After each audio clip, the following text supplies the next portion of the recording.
नमस्कार। आज हम 6 महीने बाद फिर से उसी जगह पर आए हैं जहाँ पर मैंने 6 महीने पहले एक वीडियो क्रिएट किया था।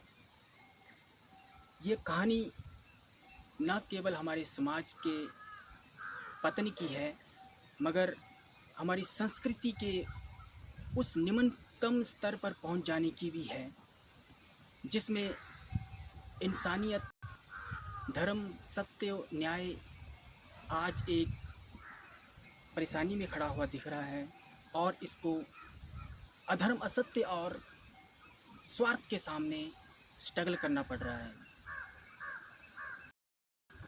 6 महीने पहले हुई एक घटना में यहाँ पर विचित्र सिंह के खेतों को कुछ गांव वालों ने दूसरे मौकापरस्त लोगों के साथ मिलकर बोने से रोक, जिसमें कि जब बात आगे बढ़ी थी तो इन्होंने जवाब कि हमने एक समझौता किया था, जिसमें कि कुछ गांव वालों ने ऐसा समझौता किया था कि जहाँ से ट्रैक्टर जाता है वहाँ पर हम किसी भी तरीके का बुआई नहीं करेंगे और दूसरा और अपने ही हिसाब से कुछ भी बनाकर ये एक प्रपोज़ल तैयार करते हैं और उसके अकॉर्डिंग अपनी मनमानी करते हैं।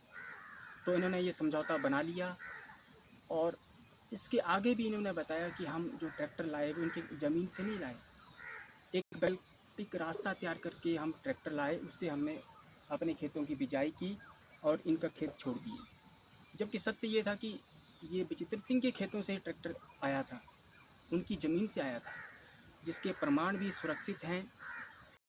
मगर आगे बढ़ती हुई बात को देखते हुए ये मामला जैसे पुलिस के पास पहुंचा, जो भी पुलिस के साथ आगे बात हुई, पुलिस वालों ने केवल इनके ही बयानों को आधार मान के अपनी रिपोर्ट तैयार की और उसी रिपोर्ट को जो द्वारा इंक्वायरी हुई है, तो उसी रिपोर्ट के आधार पर इन पुलिस ने भी एक खाना पूर्ति करके एक जो रियल कंडीशन देखिए, आज इस खेत को दिखाइए, आज वही ये रियल कंडीशन है। ये 6 महीने बाद भी ऐसा ही है ये खेत, इसमें कोई बिजाई नहीं हुई है और जबकि पुलिस वालों ने अपनी फाइनल रिपोर्ट तैयार की थी कि यहाँ पर मक्की की बिजाई की थी, इसलिए ट्रैक्टर आगे जा नहीं पाया, तो इसमें कोई बिजाई नहीं हुई थी। यही सत्य है और इसकी जैसे भी जांच की जाए, प्रत्यक्ष को प्रमाण की ज़रूरत नहीं होती है।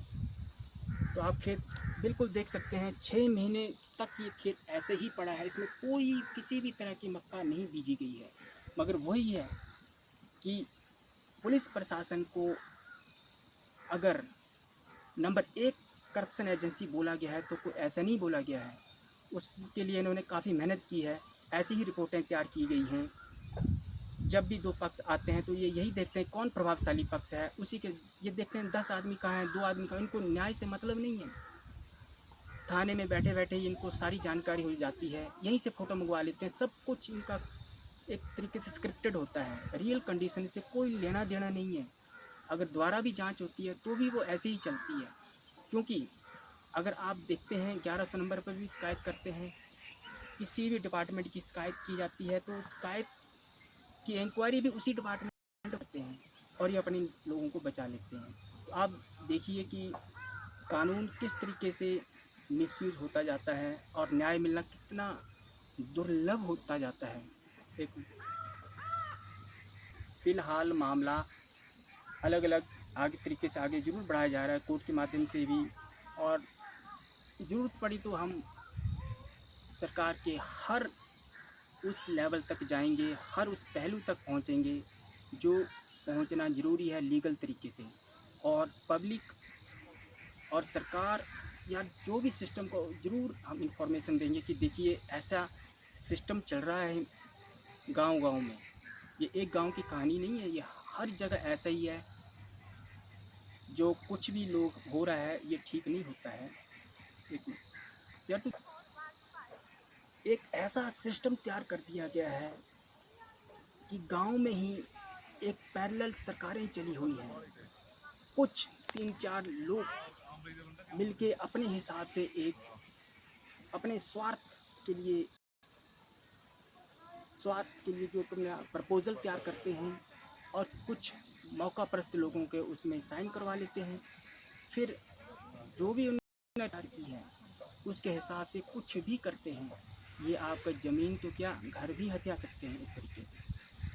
अब संविधान की बात तो छोड़िए, सरकार के लेवल पर अगर कोई कानून पारित करना है तो पहले वो विधानसभा में पारित होता है, विधेयक बनता है, राज्यपाल या राष्ट्रपति के जब उसके ऊपर साइन होते हैं तब वो कानून बनता है, फिर उसके ऊपर अमल होता है। मगर यहाँ पर कुछ 3-4 लोग मिलके एक मौकापरस्त लोगों के साइन करवा के कुछ भी यहाँ पारित करवा लेते हैं। उसी हिसाब से फिर गांव को चलना होता है। कहते हैं जी ये पूरे गांव का फैसला है। तो सोचिए, पुलिस भी उसको मानती है। यही रिपोर्टें आगे लगाई जाती हैं कि कितना पैरेलल प्रशासन चला हुआ है, उप प्रशासन, लोकतंत्र नाम की कोई चीज़ नहीं बची है।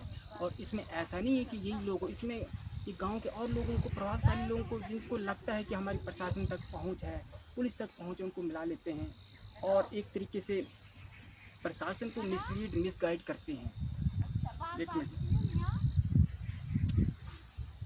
व्यवस्था को गुमराह ही नहीं किया जा रहा है, मगर ये हमारे समाज के एक बहुत ही निचले स्तर पर पतन किया जा रहा है। समाज में वो विद्वेष पैदा किया जा रहा है जो आने वाले समय में बहुत ही हानिकारक और बहुत ही खतरनाक स्तर पर ले जाएगा और समाज के टूटने का एक मुख्य कारण होगा। इसमें सरकार की अपंगता। सरकार आज ना ही कोई एमएलए, ना ही किसी प्रकार का सरकार का एजेंट किसी भी प्रकार की परेशानी को जानते नहीं। अब आप रास्ते में आओगे, पुराने का रास्ते जगह जगह पानी की पाइपें टूटी हुई है, पानी ऐसे ही वेस्ट हो रहा है। पैसे लोगों को पानी के लिए लड़ते हैं और जो बर्बादी हो रही है इसको कोई देखने सुनने वाला नहीं है। बात यहाँ पानी की नहीं है, बात यहाँ ये है कि इंसान का स्तर बहुत ही नीचे चला गया है। इनके कारणों पर जाते हैं कि अब हम इनके कारणों पर जाते हैं कि ऐसा क्यों हो रहा है और इसको रोका कैसे जा सकता है।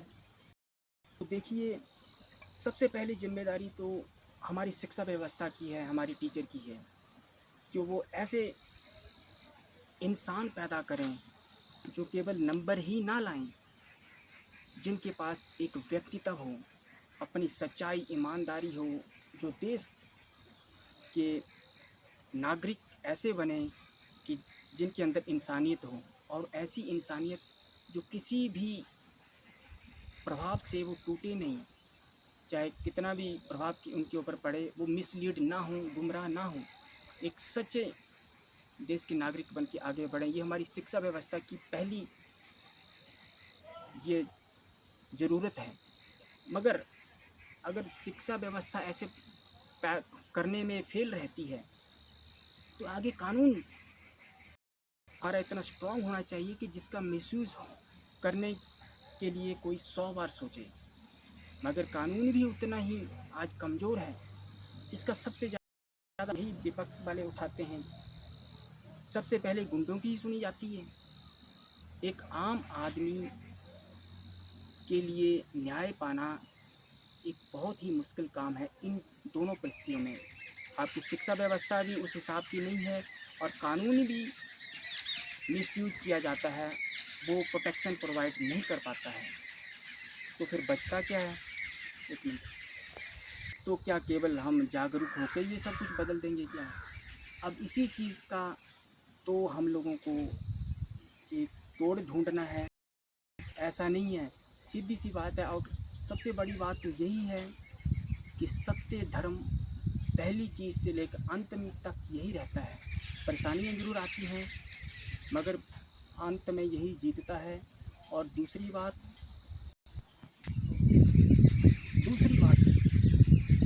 परेशानियाँ बाद में आती हैं, उनके सॉल्यूशन पहले ही होते हैं। बस हमें सॉल्यूशन आने चाहिए, मगर हैं क्या वही तो हमें को पता लगाने हैं।